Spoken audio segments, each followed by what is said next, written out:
Hi, Jonas here.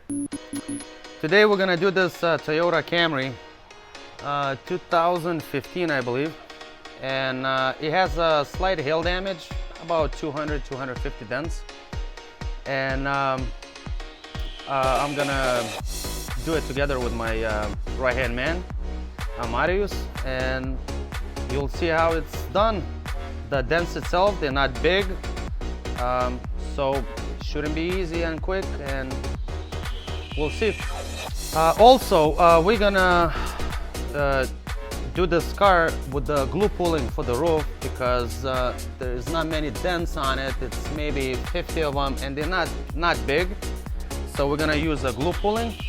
For the trunk lid, we're gonna use regular tools, rods, and quarter panel, same thing, rods. Maybe the pillars, we're gonna use a glue pulling, and that's about it. So we're gonna go with glue and with rods.